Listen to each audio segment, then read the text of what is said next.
BCom second year के प्यारे बच्चों, स्वागत है आप सभी का इंडिया स्वैप्टी में। मैं हूँ आपका एसडीएम सर, जो आज आपको पढ़ाएंगे कॉस्ट अकाउंटिंग में यूनिट 4 प्रोसेस कॉस्टिंग। यहाँ पर हमने एक वीडियो पहले ही बना दी है, आज ये इसका पार्ट 2 बनने जा रहा है। चैप्टर है आपका ये 14 और यहाँ पर हम देखने वाले हैं इसके सबसे पहले क्वेश्चन, जो बेसिक क्वेश्चन होंगे प्रक्रिया खाते, वो किस तरह से बनेंगे। 487 नंबर के पृष्ठ में दिया हुआ है। जिन बच्चों के पास बुक है बिल्कुल निकाल के बैठिए। कल हमने उदाहरण 2 तक के समझा था, आज हम उदाहरण 3 को देखेंगे।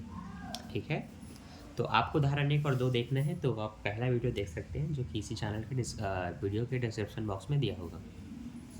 देखिए, आज के प्रश्न में ये बताया गया है कि एक वस्तु 3 प्रक्रिया ABC से गुजरती है। ठीक है, प्रक्रिया ए, प्रक्रिया बी, प्रक्रिया सी। सामग्री एक में 37,500 की लगी है, एक में 25,000 की लगी है, एक में 20,000 की लगी है। श्रम एक में 50,000 का, एक में 37,500 का, एक में 30,000 का। प्रत्यक्ष व्यय एक में 12,500 का, एक में 10,000 का, एक में 5,000 का। अप्रत्यक्ष व्यय के लिए प्रक्रिया के मुख्य परिव्यय का 10% ह्रास लगाना है। ठीक है, तो हमें सबसे पहले एक ही प्रक्रिया खाते बनाना है, एक प्रोसेस अकाउंट बनाना है।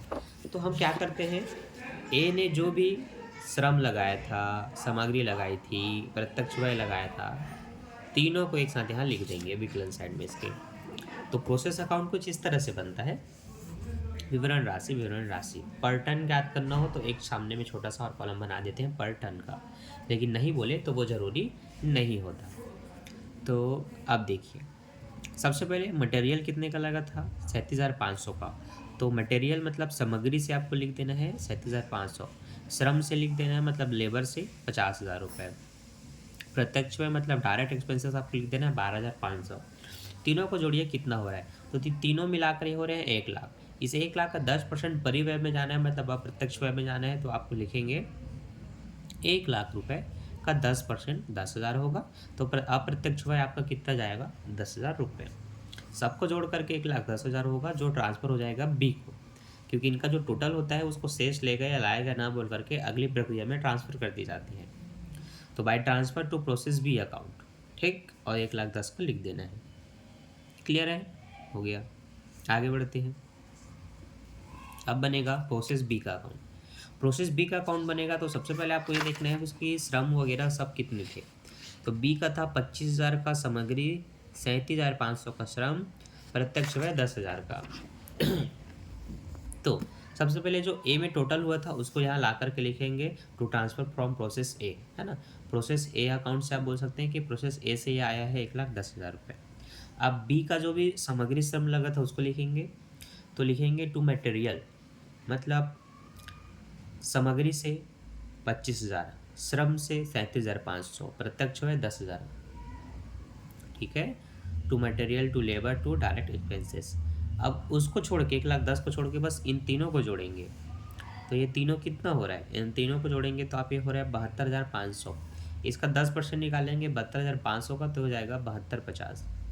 अब सबको जोड़ करके सी को ट्रांसफ़र करेंगे, तो यहाँ पर लिखते हैं बाय ट्रांसफ़र टू प्रोसेस सी। ठीक हो गया। चलिए, ये पर टन निकाला जा रहा है, वैसे आप नहीं भी निकालेंगे तब भी चलेगा। ठीक, आगे देखते हैं प्रोसेस सी का अकाउंट। अब प्रोसेस सी के पास जो आएगा वो बी से आया है, तो transfer from process B account बोल के बोलेंगे 1,89,750। सी ने मटेरियल लगाया है 20,000 का, श्रम लगाया है 30,000 का, डायरेक्ट एक्सपेंसेस हुए हैं मतलब प्रत्यक्ष पे 5,000 का। इन तीनों को ही जोड़ेंगे तो 20, 30, 50, 5, 55,000, 55,000 का 10% 5,500, टोटल कर देंगे 2,85,250। इसी को शेष लेगा यहाँ बोल देंगे, या फिनिश बोल देते हैं, है ना, क्योंकि यहाँ से समाप्त हो जाता है। तो transfer by transfer to finishing, ये फिनिशेड 2,50,000।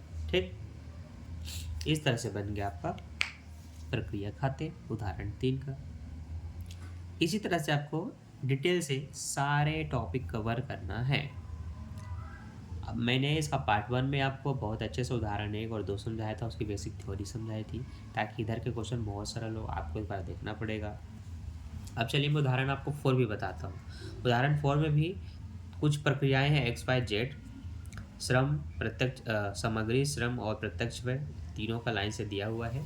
कंडीशन क्या बोला है वो पढ़ लेते हैं।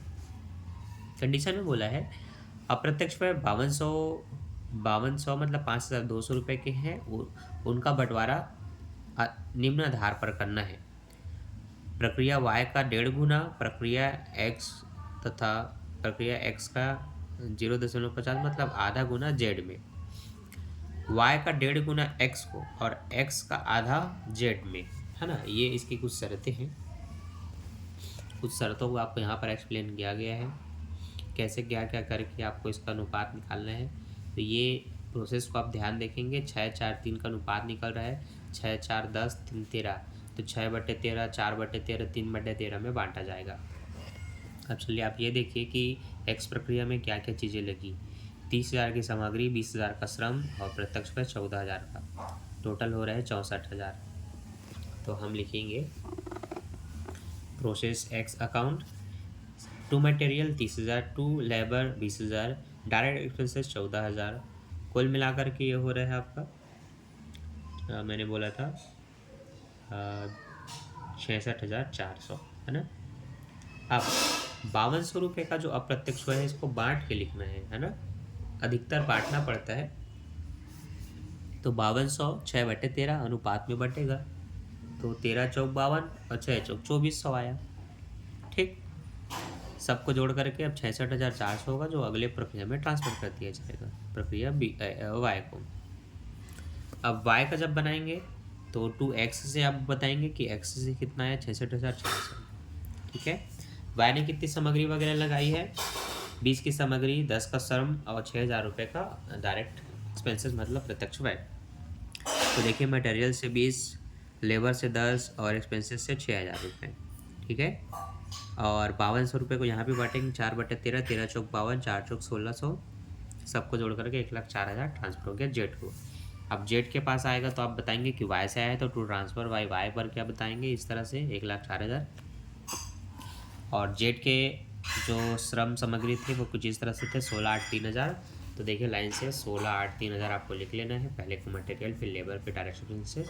5200 को फिर से काटेंगे, 13 चौक 52 और चौक है तो 3 चौक 12,00 रुपये आया, जो कि टोटल फिनिशिंग में चला जाएगा। और लास्ट कॉस्ट आप बता देंगे 1,32,200 रुपये का होगा।